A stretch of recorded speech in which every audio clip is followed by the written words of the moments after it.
జరగలేదు. అది ఈశ్వర్ ఖండ్రే గారు చెప్పారు, ఇప్పుడు దాకా ఎప్పుడు జరగలేదని.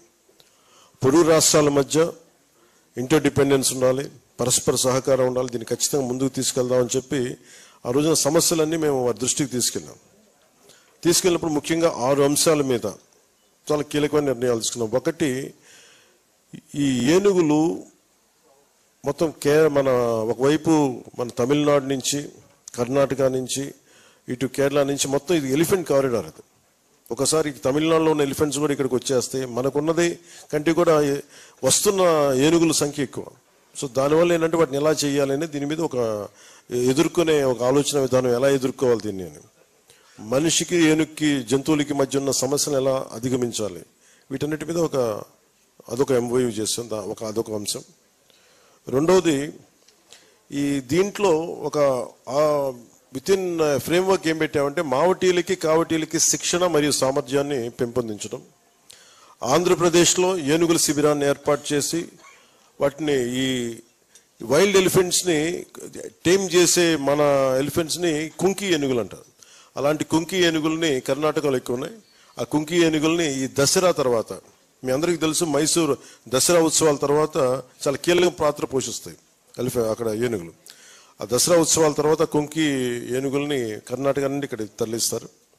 అలాగే మానవ ఏనుగుల సంఘర్షణ తగ్గించడం కోసం ఈ కుంకి ఏనుగుల్ని మోహరింపు చేయటం, ఏనుగుల శిబిరాల సంరక్షణ, పోషకాహారం, వాటి ఆరోగ్యం వంటి విషయాల్లో ఈ నాలెడ్జ్ ట్రాన్స్ఫర్ని అందించడం, అటవీ నిర్వహణలో నాలెడ్జ్ ట్రాన్స్ఫర్ అందించడం మరియు ఈ ఇనిషియేటివ్స్ ఎలక్ట్రానిక్ పద్ధతులని పంచుకోవడం, టెక్నాలజీ ట్రాన్స్ఫర్.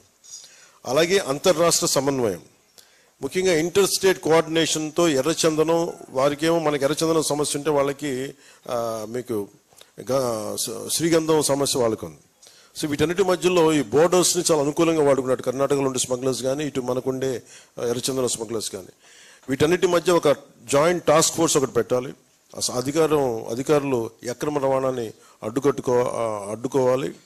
అలాగే నిజంగా కనుక మనకి ఇలాంటి ఎంఓయూ కనుక గత ప్రభుత్వం, వైసీపీ ప్రభుత్వం కనుక చేసిండుంటే నిజంగా మన ఎర్రచందనం, అక్కడ తరలిపోయిన ఎర్రచందనం తిరిగి మనకు వచ్చేది. సో ఇలాంటి ఎంఓయూని దీనివల్ల జరిగేది ఏంటంటే, ఉదాహరణకి మన వస్తువు అక్కడికి వెళ్ళినా కానీ, మన సంపద అక్కడికి వెళ్ళినా కానీ ఈ ఎంఓయూ ప్రకారం తిరిగి ఇక్కడికి వచ్చే పరిస్థితి ఉంటుంది.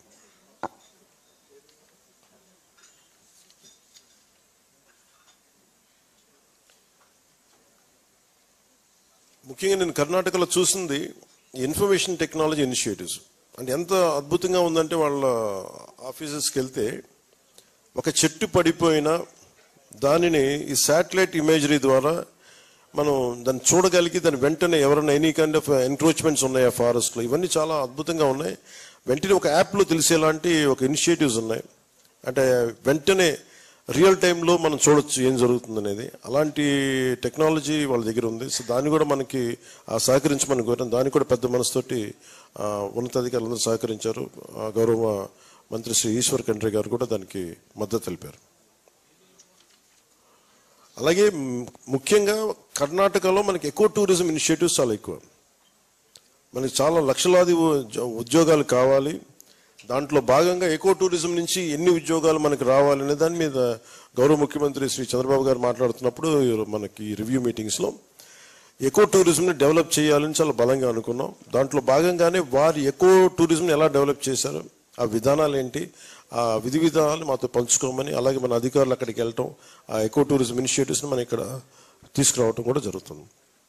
సో ఈ కీలకమైన అంశాలు. అలాగే మానిటరింగ్ అండ్ ఎవాల్యుయేషన్. సో ఏమేమి జరుగుతున్నాయి, ఇద్దరు పిసిసిఎఫ్లు, మన కర్ణాటకను ఆంధ్రప్రదేశ్ చెందిన పిసిసిఎఫ్లు ఇద్దరు, ఉన్నతాధికారులు ఇద్దరు పరస్పరం దీన్ని ఎవాల్యుయేట్ చేస్తూ ఉంటారు. ఈ అనుకున్నాం టైం లైన్స్, అభివృద్ధి ఎలా ఉంది, ఎలాంటి ఇబ్బందులు ఉన్నాయి, వీటన్నిటిని ఎప్పటికప్పుడు సమీక్షలు చేసుకుంటూ ఉంటారు. అది ఈ ఎంఓయూ తాలూకు సారాంశం. ముఖ్యంగా ఈ ఎంఓయూని ముందుకు తీసుకెళ్ళడానికి ఒక స్వాతంత్ర సమరయోధుడి కొడుకైన భీమన్న ఖండ్రేని, మన తెలంగాణ కర్ణాటక బోర్డర్లో ఉండే వ్యక్తి, ఆయన బిడ్డ అయిన ఈయన ఎంతో ఇది మనకి విజయం అంటే మీ దృష్టికి ప్రత్యేకంగా తీసుకొస్తుంది. అక్కడ ఉంది ఎన్డీఏ గవర్నమెంట్ కదా, అక్కడ ఉంది కాంగ్రెస్ గవర్నమెంట్.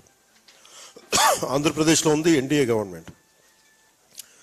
రెండు విభిన్నమైన ప్రభుత్వాలు ఉన్నప్పటికీ కూడా పెద్ద మనసుతోటి ఇది మనందరం గమనించాల్సింది ఏంటంటే, పార్టీల పరంగా మేము వేరే వచ్చామో కానీ ప్రజల అవసరాలకి మటుకు irrespective parties, whether you belong to Congress or NDA or BJP, TDP or Janasena, NDA ఏవైనా కానీ ప్రజల సమస్యల దగ్గరికి వచ్చేటప్పటికీ కాంగ్రెస్ పార్టీలో ఉన్నప్పటికీ ఆయన పెద్ద మనసుతో వచ్చి సహకరించకపోవడం చేయొచ్చు.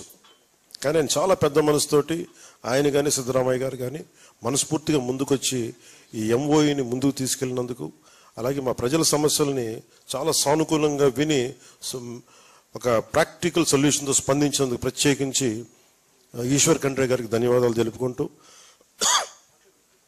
ముఖ్యమంత్రి శ్రీ సిద్ధరామయ్య గారికి ధన్యవాదాలు తెలుపుకుంటూ, కర్ణాటక అటవీ శాఖ ఉన్నతాధికారులకి నా ప్రత్యేక కృతజ్ఞతలు తెలియజేసుకుంటూ, దీనిని దగ్గరుండి ముందుకు నడిపించిన పిసిసిఎఫ్ మన ఆంధ్రప్రదేశ్ పిసిసిఎఫ్ శ్రీ చిరంజీవి చౌదరి గారి ఆధ్వర్యంలో దీన్ని ముందుకు తీసుకెళ్ళినందుకు ప్రతి ఒక్కరికి నా ధన్యవాదాలు తెలుపుకున్నాం.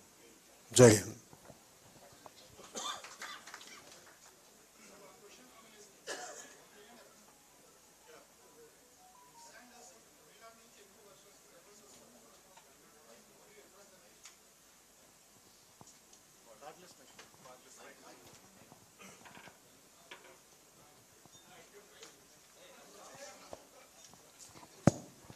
మీరు అంటుంది స్మగ్లర్స్ అక్కడి నుంచి వస్తున్నారు కానీ వెళ్ళిపోవటం మనకి అంటే కర్ణాటకలో కూడా మీ దృష్టికి తీసుకొస్తాను. 100 కోట్ల విలువైన ఎర్రచందనం కర్ణాటకలో పట్టుబడింది బోర్డర్స్లో.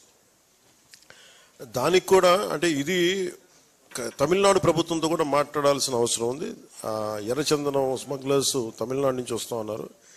అది ఎందుకు ఆ పరిస్థితులు ఉన్నాయనే దాన్ని నెక్స్ట్ స్టేజ్లో తీసుకెళ్తాం. అది దాని మీద అవగాహన ఉంది. Thank you.